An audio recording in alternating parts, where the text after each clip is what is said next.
আজকে আলোচনা করব রিকন্ডিশন গাড়ির দাম এক জায়গায় একভাবে শুনেন। এর মূল কারণগুলো আমরা আজকে বিস্তারিত আলোচনা করব। ১ম এই আমরা আলোচনা করব গাড়ির মাইলেজ সম্পর্কে। জাপানে এই গাড়িটা কতটুকু চলছে? অর্থাৎ আমাদের দেশে যেসব গাড়ি আসে, এই রিকন্ডিশন গাড়িগুলো জাপানে চলার পরেই তো আসে। তো জাপানে যিনি ইউজার থাকেন তিনি মূলত আ কতটুকু চালাইছেন এটি একটি গাড়ির দামের মুখ্য কারণ। ২য় কারণ হলো অকশন পয়েন্ট। গাড়িটি জাপান থেকে কত পয়েন্ট পেয়ে বাংলাদেশে এসেছে এর উপরে ডিপেন্ড করে গাড়ির দাম কম বেশি হয়ে থাকে। অকশন শিটে বেশ কিছু গ্রেড উল্লেখ থাকে যার মধ্যে এস গ্রেড, 5 গ্রেড, 4 গ্রেড, 4.5 আ 4.3 3.5 আর পয়েন্ট ইত্যাদি। তো সচরাচর ভালোভাবে বুঝবেন আপনার ছেলে-মেয়ে যখন লেখাপড়া করে তখন আপনারা শুনেন না যে এ প্লাস পাইছে অর্থাৎ 5 পয়েন্ট। অবশ্যই বুঝবেন যে 5 পয়েন্টের গাড়িটা একটু দাম বেশি 3 পয়েন্টের চেয়ে। এরপর আমরা উল্লেখ করব গাড়ির প্যাকেজ।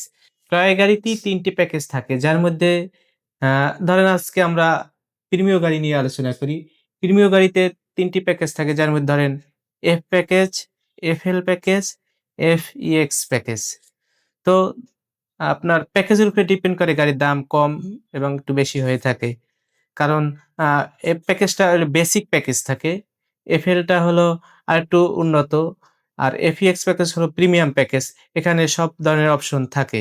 এরপর ইয়ার মডেলের উপরে ডিপেন্ড করে গাড়ির দাম কম বেশি হয়ে থাকে। ধরেন একটি শোরুমে আপনি গাড়ি দেখেছেন ২০২২ এর মডেলের গাড়ি। একটি শোরুমে দেখছেন আপনি ২০২৪ এর মডেলের গাড়ি।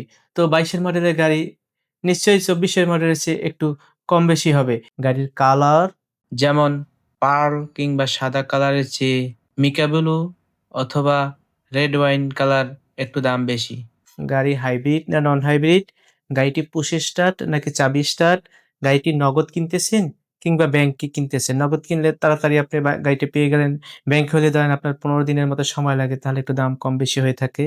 এরপর গাড়ির বিভিন্ন ফিচার, এসব ফিচারের কারণে কম বেশি দাম হয়ে থাকে। এছাড়াও আরো ২ টি কারণ আছে যে গাড়িটি রেডি স্টক আপনি শোরুম থেকে নিচ্ছেন কিংবা পোর্ট অথবা জাপান থেকে আপনি প্রি অর্ডারে আনবেন তাহলে একটু দেরি হয় টাইম। এই টাইমের কারণে আপনার টাকা দিয়ে যদি আপনার গাড়ি আনা হয় প্রি অর্ডারের মাধ্যমে তাহলে একটু আপনি দামের সুবিধা পেলেন।